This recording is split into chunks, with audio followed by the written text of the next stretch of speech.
Now next section is section C. Section C में आपको 6 question करने हैं और सारे के सारे क्वेश्चन कितने मार्क्स के होंगे आपके 3 मार्क्स के। ठीक है। Question number 26 is given that √3 is irrational, prove that 5 + 2√3 is irrational. तो अगर मैं इस क्वेश्चन के कंसेप्ट की बात करता हूँ तो बहुत सिंपल सा कंसेप्ट होता है। पहले तो हम अपनी असम्पशंस को क्या करेंगे, कॉन्ट्राडिक्ट करेंगे। कॉन्ट्राडिक्ट करने का मतलब यहाँ आपको गिवन है इरेशनल, तो आप क्या लोगे, रैशनल। और रैशनल का मतलब क्या हो जाएगा कि 5 + 2√3 आपका होगा, ये p/q के इक्वल होगा या a/b। मेन कंडीशन क्या होती है अगर p/q आर को प्राइम। को प्राइम और को प्राइम का मतलब क्या है कि दोनों का जो HCF होगा, दोनों का जो HCF होगा वो किसके इक्वल होगा, वो 1 के इक्वल होगा। दोनों का जो HCF है 1 के इक्वल होगा। ठीक है। फिर आपको ये बताया गया था कि रूट वाले केस को छोड़ के बाकी सारे नंबर यहाँ ट्रांसफर करो। तो आप ये करोगे 2√3 इज इक्वल टू p/q - 5/1। फिर आप क्या करोगे, √3 इज इक्वल टू, पहले तो देखो यहाँ से एलसीएम लोगे तो क्या हो जाएगा q, तो ये हो जाएगा p - 5q। फिर आप क्या कहोगे, √3 is equal to p - 5q divided by 2q। अब p और q क्या है, आपके इंटीजर्स है। आपके क्या है, इंटीजर्स है। तो इसका मतलब ये जो नंबर है आपका पूरा, ये क्या होना चाहिए, रैशनल। अब अगर ये रैशनल है तो ये भी रैशनल होना चाहिए। But we know that √3 is irrational. तो आपकी जो अजम्पशन है वो गलत है। इसका मतलब क्या होगा, ये रैशनल ना होके ही पूरा नंबर क्या होगा, इरैशनल।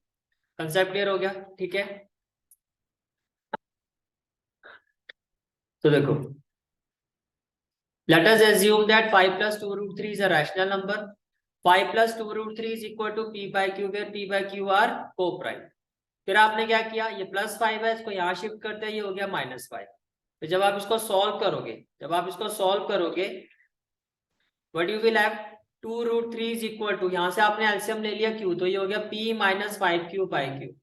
2 मल्टीप्लाई हो रहा है, यहाँ के क्या हो जाएगा, डिवाइड। तो आपने ये कहा कि भैया जो p और q है, ये क्या है, ये इंटीजर्स है। अब अगर ये इंटीजर्स है तो फिर ये क्या होना चाहिए, रैशनल नंबर। और √3 इसके इक्वल है तो √3 भी क्या होना चाहिए, rational. But we know that √3 is an irrational number. तो आपको क्या, अगर supposition is wrong, 5 + 2√3 is an irrational number. This is how to represent the answer. ठीक है, आगे चलते हैं। अब नेक्स्ट क्वेश्चन आता है आपका, question number 27। If the zeros of the polynomial, ये जो पॉलिनोमियल है तो ये कहा जा रहा है क्वेश्चन में,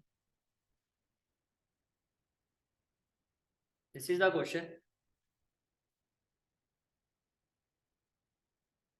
If the zeros of the polynomial x² + px + q are double in value to the zeros of the polynomial this, then find the value of p and q. Means basically,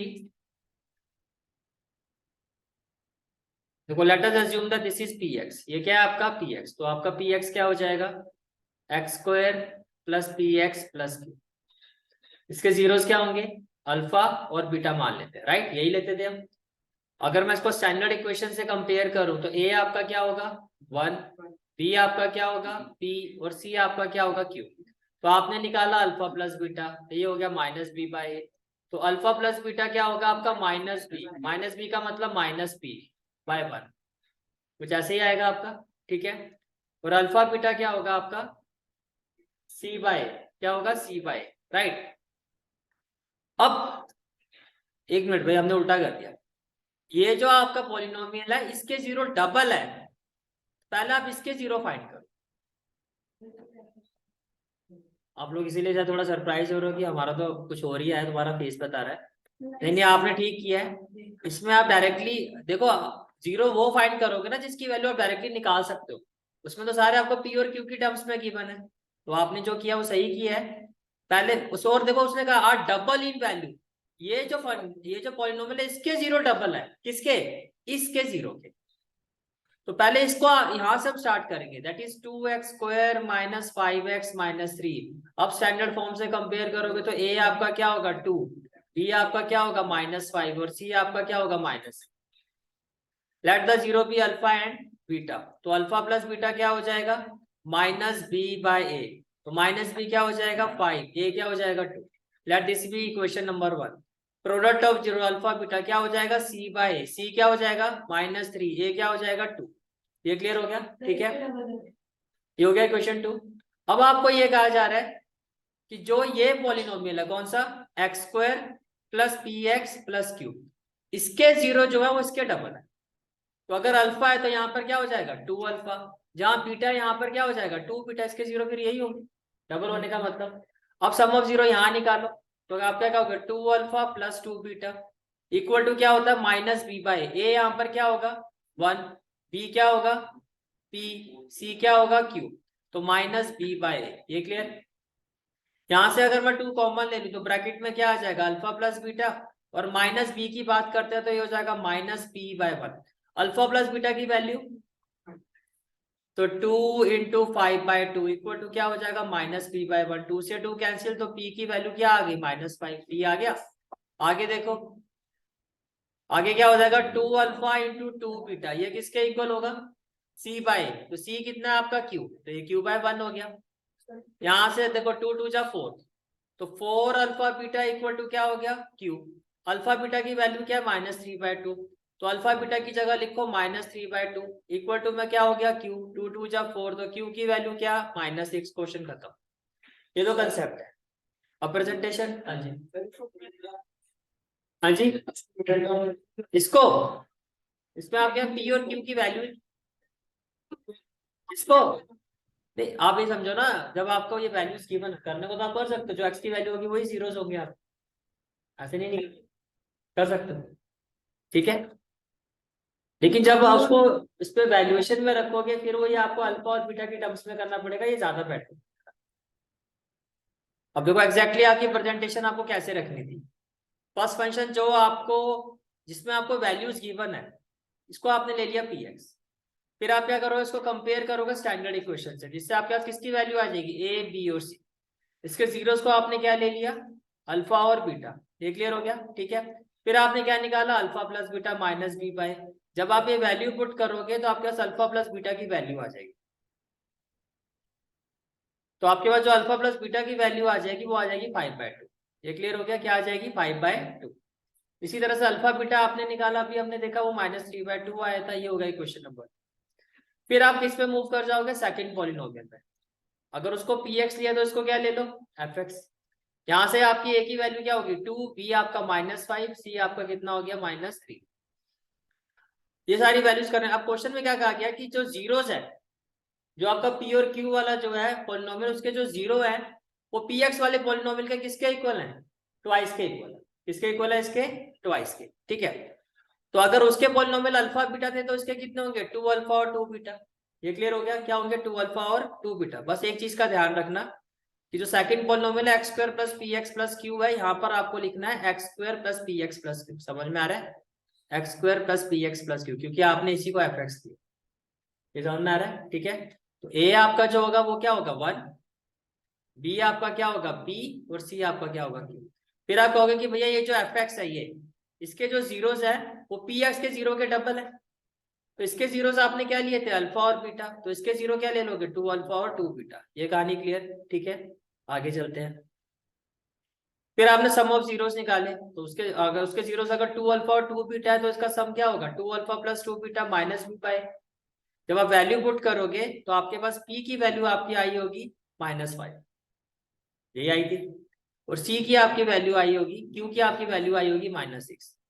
आपको doubt तो नहीं है, किस किस का ठीक है, good. चलें आगे, ठीक है।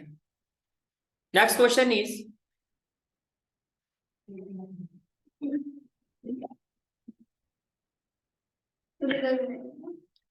next question is, a train cover a certain distance at uniform speed.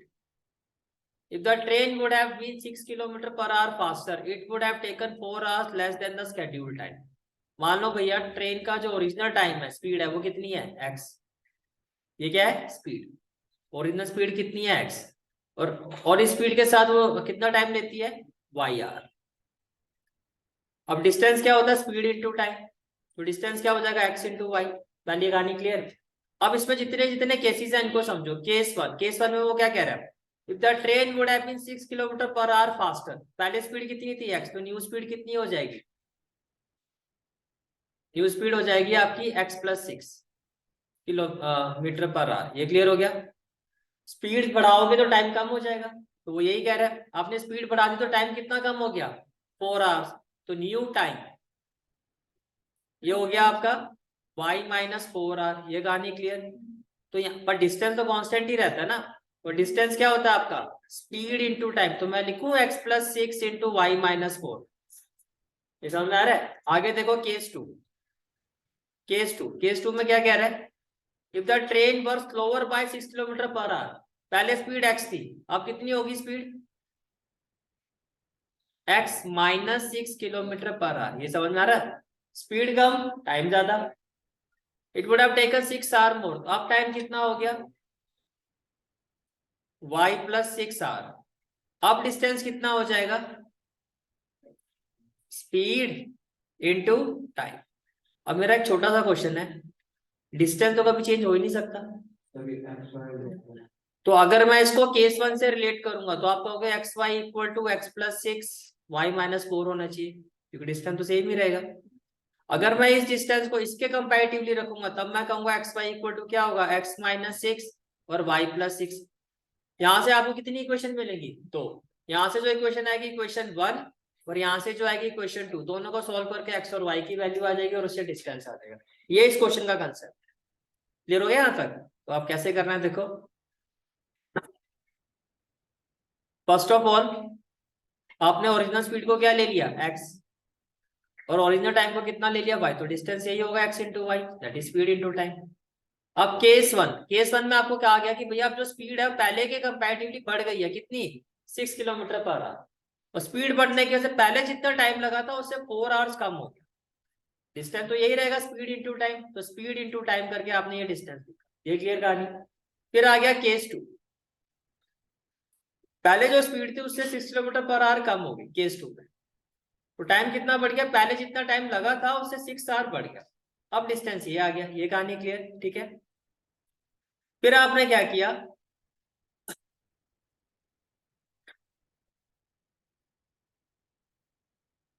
देखो ये जो डिस्टेंस है आपका, मैंने कहा ना डिस्टेंस तो कांस्टेंट रहेगा। पहले आपने क्या किया, इस डिस्टेंस को इस डिस्टेंस से क्या कर दिया, इक्वेट कर। समझ में आ रहा है। तो आपने क्या कहा कि भैया ये जो डिस्टेंस एक्स वाई है, ये जो डिस्टेंस एक्स वाई है, it will be equal to x+6 into y-4। जब आप इसको इक्वेट करोगे व्हाट यू विल हैव, देखो x into Y xy, plus 6 into Y 6y, -4 into x -4x, -4 + 6 -24। ये क्लियर हो गया। एक्स वाई से एक्स वाई कैंसिल हो जाएगा, -4x को यहाँ शिफ्ट कर दो, ये हो जाएगा 4x, ये हो जाएगा -6y इक्वल टू में हो गया -20। सभी को आपने 2 से डिवाइड कर दिया, तो 2 2 जा 4, 2 3 जा 6 और 2 12 जा 24। फर्स्ट इक्वेशन क्लियर, कोई डाउट, क्लियर है तक, ठीक है। फिर आपने कहा कि भैया ये जो डिस्टेंस है वो इसके भी इक्वल होना चाहिए, सेकंड वाले केस के। तो X Y should be equal to x-6, ये जो डिस्टेंस है इसके भी इक्वल होगा। इसको जब आपने सॉल्व किया तो अगेन आपको सेकंड इक्वेशन मिल जाएगी यहाँ से, x into Y X Y, फिर -6 into Y -6y, then 6 into X 6x, और प्लस माइनस क्या हो गया, -36। इसको आपने सॉल्व किया, ये cancel, right.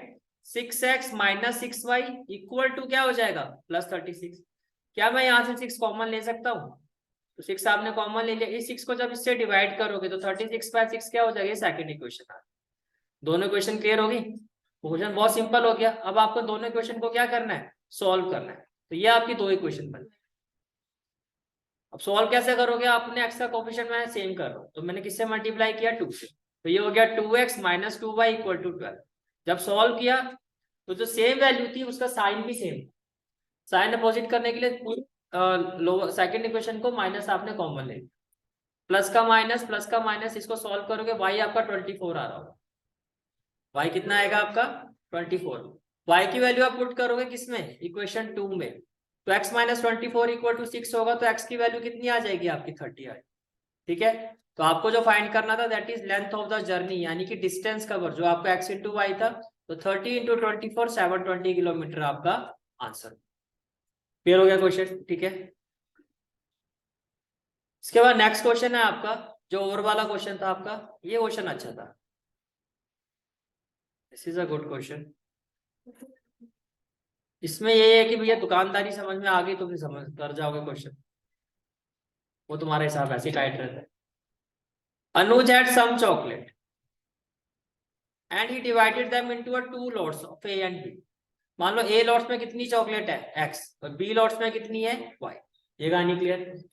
He sold the first lot at the rate of ₹243, यानी कि 3 चॉकलेट वो कितने रेट पे बेचता है, 2 रुपए पे। तो एक चॉकलेट कितने में बेचेगा वो, 2/3। बस पहले इतना समझ में आना चाहिए। यहाँ से ये रेट निकल गया एक चॉकलेट का। सेकंड लॉट का रेट तो पहले दिया हुआ है कि एक चॉकलेट का रेट ही कितना है, 1 रुपये, इसमें कोई दिक्कत नहीं।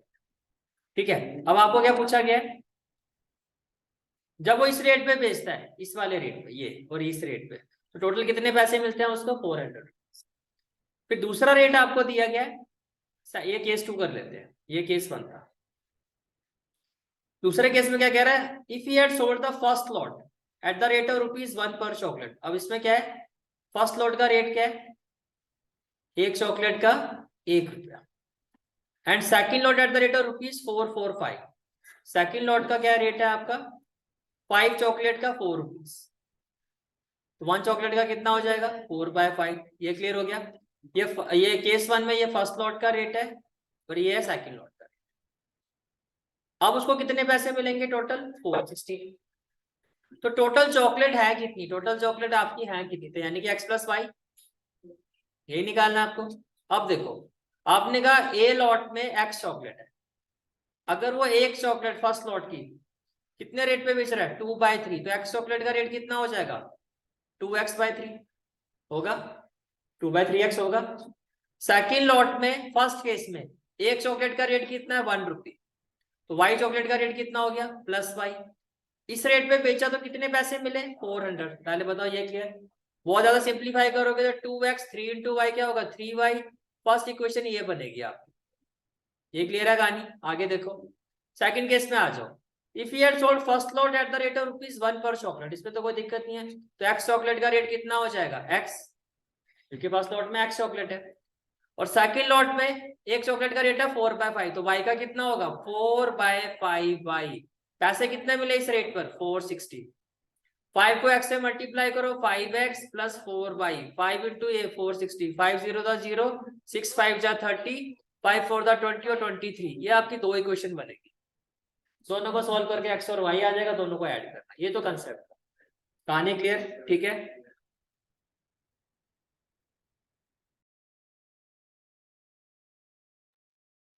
देखो जी, अब जो आपकी प्रेजेंटेशन है वो कैसे होगी, पहले ये लिखोगे, let the chocolate in lot A and lot B x and y respectively. ये कहानी क्लियर, यही क्वेश्चन बनी थी हमारी। भैया लॉट ए का 1 चॉकलेट का प्राइस कितना आया था, 2/3, तो x चॉकलेट का कितना हो जाएगा सेलिंग रेट, 2/3x। और लॉट जो आपका बी है उसमें एक चॉकलेट का प्राइस कितना था, सेलिंग प्राइस 1 रुपीज, तो y चॉकलेट का हो गया +y = 400। तो यही क्वेश्चन बनेगी हमारी, अभी मैंने बना के दिखाई है आपको, ठीक है। फिर जो आपका सेकंड केस है उसमें लॉट ए में एक चॉकलेट का सेलिंग प्राइस था 1 रुपीज, तो x चॉकलेट का कितना हो गया, 1 × x। और जो लॉट बी है उसमें एक चॉकलेट का सेलिंग प्राइस कितना था, 4/5, तो y चॉकलेट का कितना हो गया, 4/5 = 460। यही बनी थी सेकंड इक्वेशन। अब आपको इन दोनों को क्या करना है, सॉल्व करना है, तो आपने लिखा सॉल्विंग 1 और 2। अब देखो हम यहाँ पर क्या करने की कोशिश कर रहे हैं, x और y के कोएफिशिएंट सेम, तो 5 2 जा 10, 2 5 जा 10। जब आप इस तरह से इसको सिंप्लीफाई करा, आपने करा होगा, तो आपकी इस तरह से इक्वेशन बन जाएगी दोनों। ये समझ आ गया, इस तरह से आपकी 2 इक्वेशन बन जाएगी। तो x से x कैंसिल हो जाएगा, यहाँ से y की वैल्यू आपकी 200 आ रही, इसको आपने इक्वेशन 1 में पुट करोगे, तो इक्वेशन 1 जो थी आपकी उसमें जब आप पुट करोगे, देखो ये इक्वेशन 1 है, 2x + 3y = 400। तो जब मैं x की जगह क्या रखूंगा, x की जगह y की जगह क्या रखूंगा, y की जगह 200, तो क्या हो जाएगा, 2x + 600 = 1200 होगा। तो 2x की वैल्यू क्या आ जाएगी, 600, और x की वैल्यू क्या आ जाएगी, 3। टोटल नंबर ऑफ चॉकलेट का मतलब दोनों का सम, दैट इज 500। क्लियर है यहाँ तक, ठीक है। चलो ये क्वेश्चन भी अच्छा था आपका, इसमें एक ट्रिक एक जगह पे लगती है, अगर वो आपको पता हो तो फिर क्वेश्चन में कुछ नहीं है। तो पहले तो ऑब्वियसली 10 को आप sin/cos ही लिखो, पहले तो आप इसको क्या लिखोगे, साइन बाय कॉस, ये आपको प्रूव करना था। ऑब्वियसली लेफ्ट हैंड साइड से हम स्टार्ट करेंगे, तो नॉर्मली करते हो आप। तो आपने जब इसको स्टार्ट किया होगा तो देखो tan क्यूब थीटा को आप क्या लिखोगे, sign cube theta by cos theta. ये चीज समझ में आ रही है, ये आपकी लेफ्ट हैंड साइड है। तो आपने क्या किया, tan क्यूब थीटा को आपने लिखा sine cube theta by cos theta, tan square theta को लिखा sine square theta by cos square theta. Cot cos by sine होता है, यही होता है, तो cos cube theta by sine cube theta. और कॉट स्क्वायर थीटा क्या हो गया, cos square theta by sine square theta. चलू मैं आगे, ठीक है। अब देखो आपने यहां से एलसीएम लिया होगा, तो आपका एलसीएम क्या आएगा, cos square theta. Cos square theta into 1 cos square theta, plus में क्या हो जाएगा, साइन स्क्वायर थीटा। यहाँ आपने एलसीएम लिया होगा तो आपका एलसीएम आया होगा sign square theta. Sign square theta into 1 sign square theta, और प्लस में क्या आ जाएगा, कॉस स्क्वायर थीटा। इसमें कोई दिक्कत, ठीक है। अब जब आपने इसको सॉल्व किया होगा, देखो मैं आपको पहले यही बता देता हूँ क्या इक्वेशन बनेगी आपकी। कैन आई से दैट, ये हो जाएगा sign cube theta by cos cube theta. ये तो आपका 1 हो जाएगा, मतलब कैंसिल नहीं कर रहा हूँ, sign square theta plus cos square theta क्या हो जाएगा, 1। तो ये है आपका 1 बाय कॉस स्क्वायर थीटा, ये वैल्यू। इसको रेसिप्रोकेट करोगे तो कॉस स्क्वायर थीटा ही आएगा ना, ये क्लियर। आगे देखो प्लस ये हो गया आपका cos cube theta by sine cube theta, यही होगा। ये फिर आपका क्या हो जाएगा, 1 1 बाय साइन स्क्वायर थीटा को रेसिप्रोकेट करोगे तो इंटू में क्या आएगा, साइन स्क्वायर थीटा। पहले बताओ ये चीज समझ में आ रही है आपको, चलू मैं आगे, ठीक है। तो देखो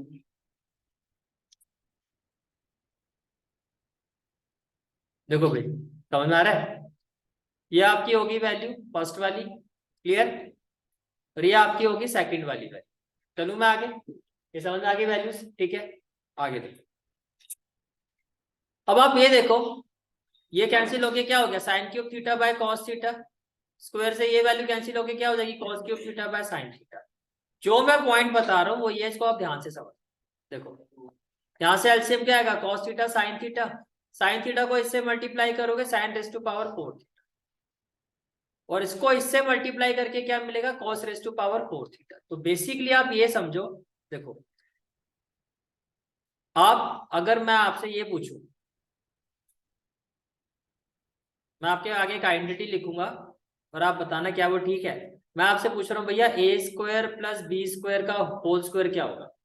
आप कहोगे सर ए का स्क्वायर कर दो, ये आपका ए है, मैंने इसका स्क्वायर कर दिया। आप कहोगे सर जो भी वैल्यू बी है इसका स्क्वायर कर दो, तो मैंने इसका स्क्वायर कर दिया। प्लस आप कहोगे सर 2ab, अब यहाँ पर ये पूरा ए है ये पूरा बी है, पहले तो बताओ ये क्लियर हो गया। तो आप कहोगे sir 2a square B square कर दो। अब आप इसी चीज को यहाँ समझो, ये हो गया आपका साइन स्क्वायर थीटा का होल स्क्वायर हो गया, और ये क्या हो गया आपका, प्लस कॉस स्क्वायर थीटा का होल स्क्वायर। इसका मतलब ये वैल्यू क्या है, अगर मैं इसको ए कहता हूं, अगर साइन थीटा मेरा ए है तो मैं बोलूं ये ए स्क्वायर का स्क्वायर है, और ये मेरा क्या है, बी स्क्वायर का स्क्वायर। ये चीज समझ में आ रही है। अब इस वैल्यू को यहां लेके आओ, यानी कि आपको इसकी वैल्यू निकाल, अगर मुझे सिर्फ इसकी वैल्यू निकालनी तो ये प्लस वाली आइटम यहां जाके क्या हो जाएगी, माइनस। तो ये कुछ ऐसे हो जाएगी, -2a स्क्वायर बी स्क्वायर, यही होगी। अब इसमें एक ही जगह पुट करो साइन थीटा, एक ही जगह क्या पुट करो, साइन थीटा। तो मैं क्या लिखूंगा, sign square theta plus cos square theta, और इसका होल स्क्वायर लिखूंगा, -2, फिर एक ही जगह क्या पुट करो, sine square theta plus sine theta, तो sine square theta cos square theta. तो कैन आई से दैट जो आपकी ये पूरी वैल्यू है इसकी वैल्यूएशन क्या होगी, sine square theta plus cos square theta का whole square -2 sine square theta cos square theta. ये इस क्वेश्चन का सबसे इंपॉर्टेंट पॉइंट। क्लियर है, आइडेंटिटी से रिलेट कर पा रहे हो इस चीज को, मैंने यहाँ पे मेंशन भी कर दिया इस चीज को कि भैया a square plus b square whole square इसके इक्वल होता है, और आपको जो वैल्यू फाइंड करनी है वो ये करनी है, तो इसको यहाँ जाके क्या कर दोगे, माइनस। ये क्लियर हो गया। अब देखो ये तो 1 होता है, तो 1 का स्क्वायर क्या हो जाएगा, 1। तो आपने इसको कैसे लिखा, 1 -2 sine square theta cos square theta upon cos theta sine theta. ये क्लियर हो गया, ठीक है। अब मैं इसको क्या करूंगा, आपके पास जो वैल्यूएशन आ गई वो क्या आ गई, आपके पास वैल्यूएशन आ गई 1 minus 2 sine square theta cos square theta upon cos theta sine theta. ये क्लियर हो गया? ठीक है, तो देखो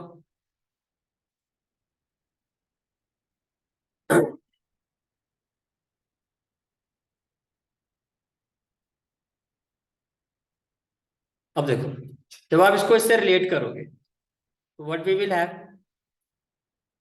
क्या मैं न्यूमरेटर को सेपरेट कर सकता हूं? कर सकता हूं ना। तो ये हो गया 1 upon cos theta sine theta, ये क्लियर। फिर minus minus 2 sine square theta cos square theta upon cos theta sine theta, ये क्लियर हो गया। भैया आपने न्यूमरेटर को क्या कर दिया? सेपरेट कर दिया। अब जब आप इसको सॉल्व करोगे, 1 बाय कॉस क्या होता है? 1 बाय कॉस क्या होता है? Sec theta. 1 बाय साइन क्या होता है? Cosec theta minus sine theta से स्क्वायर कैंसिल, कॉस थीटा से square cancel, 2 sine theta cos theta, यही तो प्रूव करना। क्लियर हो गया? ठीक है, that's what we have to prove. ये आपके अब दो क्वेश्चन जो है आपके किसके हैं? सर्कल के।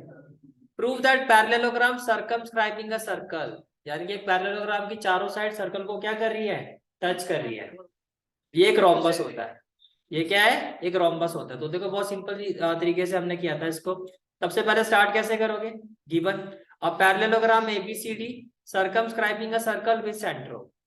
मेन कांसेप्ट यहाँ पर क्या? थ्योरम 10.2 कि tangent drawn from external point to a circle are, उसका यूज करेंगे। लेकिन उससे पहले आपको कहा गया पैरेललोग्राम, तो अपोजिट साइड क्या होंगी? इक्वल।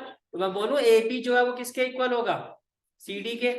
और जो आपका एडी है वो किसके इक्वल होगा? बीसी के। ये क्लियर हो गया? ठीक है, अब आगे देखो भैया, रोम्बस की सारी साइडें इक्वल होनी चाहिए। रोम्बस के लिए सारी साइडें क्या होनी चाहिए? इक्वल। तो आपने कहा tangent from external point to a circle are equal, ऐसे होता है। तो देखो कैन आई से दैट जो एपी है आपका वो किसके इक्वल होगा? एएस के, फर्स्ट इक्वेशन। इसी तरह से BP external point, BP equal to क्या होगा? P Q. इसी तरह से जो आपका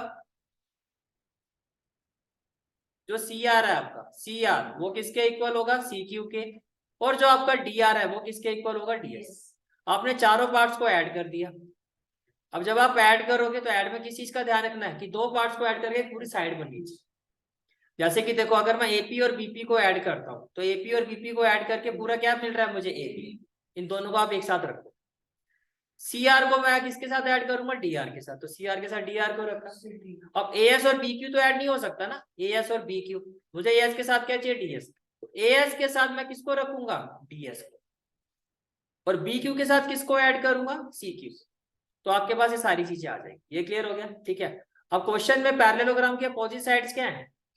तो एबी किसके इक्वल है? सीडी के। तो मैं सीडी की जगह एबी रख सकता हूँ। इसी तरह से जो आपका बीसी है वो किसके इक्वल है? एडी। तो क्या मैं बीसी की जगह एडी रख सकता हूँ? तो finally what we will have, आपने ये प्रूव कर दिया कि पैरेललोग्राम की जो एडजेसेंट साइड्स है ये इक्वल।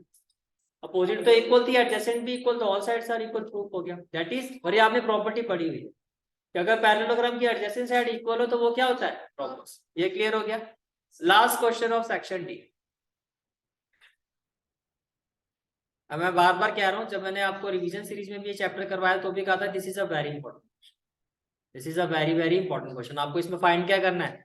या तो क्वेश्चन में लिखा होगा prove that angle AOB is equal to 90 degree, या थोड़ा एक लेवल और ऊपर कर लो कि पूछा है होगा कि इसकी वैल्यू क्या होगी।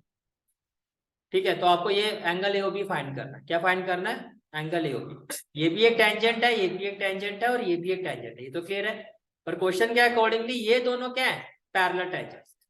ये दोनों क्या है? और इन टेंजेंट के रिस्पेक्ट में फिर ये एक तरह से ट्रांसवर्सल भी होगी। ये समझ में आ रहा है आपको? ठीक है, अब देखो क्वेश्चन कैसे करना है आपको। फर्स्ट ऑफ ऑल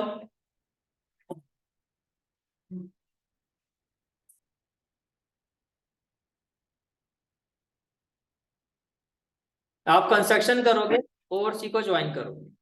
आप क्या करोगे? कंस्ट्रक्शन करोगे, ओसी को क्या करोगे? ज्वाइन करोगे। अब आपने दो ट्राइंगल लिया, आप ट्राइंगल पे फोकस करना है। In triangle APO, APO.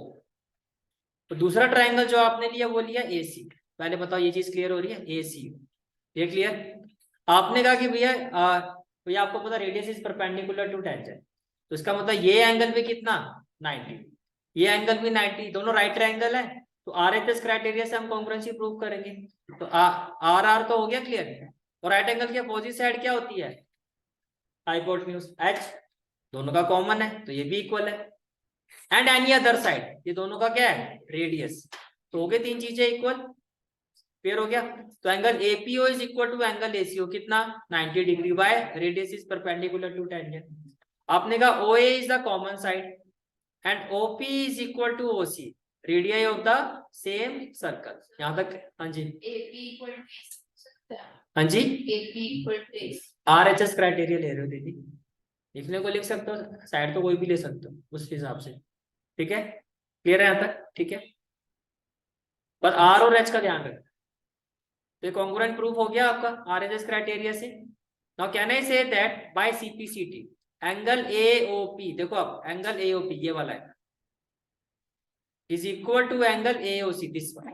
इसको ये दोनों एंगल इक्वल होंगे बाय, क्योंकि दोनों कॉरस्पॉन्डिंग एंगल है। तो दो ट्रायंगल अगर कॉन्ग्रुएंट हो तो कॉरस्पॉन्डिंग एंगल क्या होते हैं, equal. Let these two angle be equal to A, ये क्लियर हो गया। अब देखो यही सेम कहानी है आपकी इन दोनों ट्रायंगल की भी तो होगी। ये जो दो ट्रायंगल है, एक ये और एक ये, तो जब सेम ही चीज होती है तो आप क्या कहते हो, सिमिलर। अब कहोगे similarly these two triangles will be equal, congruent. तो ये जो कॉरस्पॉन्डिंग एंगल्स है इनके ये भी इक्वल होंगे। Let these two angles be P, पहले बताओ ये क्लियर। जैसे आपने कहा कि ये दोनों एंगल इक्वल है और ये एक इक्वल है, वैसे आपने कहा सिमिलरली ये जो बाकी के जो दो एंगल होंगे ये भी इक्वल होंगे। And let these two angle, जैसे आपने कहा सिमिलरली भाई ये दोनों ट्रायंगल भी क्या होंगे, कॉन्ग्रुएंट बाय RHS। तो बाय CPCT आप कहोगे angle BOQ this one is equal to angle BOC this one. पहले बताओ ये चीज clear. And let these two angle be equal to B। अब मुझे बताओ इन सभी एंगल का सम कितना होना चाहिए, 180 bye angle on a straight line, कि पेयर नहीं है, ठीक है। तो इसका मतलब क्या हो गया, A plus B plus B कितना 180, तो 2A प्लस 2B कितना हो गया, तो A प्लस B कितना हो गया 90। अब देखो A प्लस B जो आप बात कर रहे हो किसकी कर रहे हो, ये है ना A प्लस B, ये तो निकालना है आपको A और B। तो प्रूफ हो गया, ये आपने फाइंड कर दिया कि A और B की वैल्यू क्या होगी 90 डिग्री। समझ में आ रही है मेरी बात, this should be the way, इस तरह से आप प्रूफ करो। रिलेट कर पा रहे हो इस चीज को कि भैया A प्लस बी ये हो गया, A प्लस बी ये, तो एंगल AOB ये हमारा क्या होगा 90 डिग्री। This is